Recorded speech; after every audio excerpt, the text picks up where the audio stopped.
चलिए आइए अब हम लोग देखते हैं 15.8 methods of raising long term finance. अब इसके आगे के वीडियोस में आप शॉर्ट टर्म फाइनेंस के बारे में पढ़े थे, अब हम लोग पढ़ेंगे methods of raising long term finance.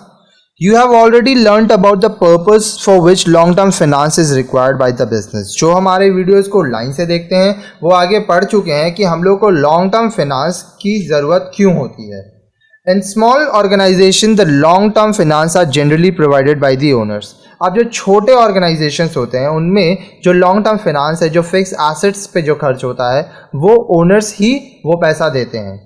But for large organizations like joint stock companies, there are various options available to raise the long-term finance।